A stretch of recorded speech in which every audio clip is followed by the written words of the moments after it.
అనంతములైనటువంటి వేదాలన్నింటినీ కూడా రాశిగా ఉంటే, కలగలుపుగా ఉంటే, కలగలుపుగా అంటే అర్థం ఏమిటనమాట, మనం అన్నం తినేటప్పుడు అన్నం విడిగా వండుకుంటాం, కూర విడిగా వండుకుంటాం, పచ్చడి వేరుగా చేసుకుంటాం, పులుసు వేరుగా చేసుకుంటాం, పప్పు వేరుగా చేసుకుంటాం, అన్నీ వడ్డించుకుంటాం, కలుపుకుని తింటాం.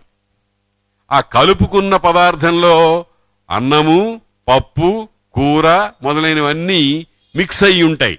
ఆ రకంగా మిక్స్ అయిన పదార్థాలుగా ఉండేటువంటి వేద రాసులన్నింటినీ కూడా ఇది ఋగ్వేదము, ఇది యజుర్వేదము, ఇది సామవేదము అని విభాగం చేసినటువంటి ఓ మహానుభావుడు ఆయన.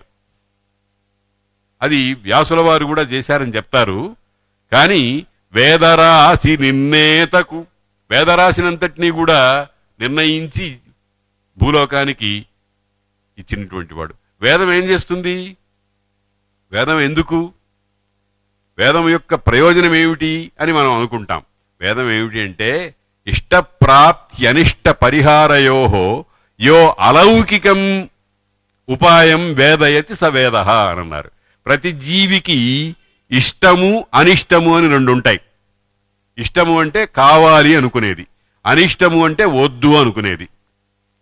మనం కావాలనుకున్నా వద్దనుకున్నా వచ్చి పడేది వచ్చి పడుతూనే ఉంటుంది.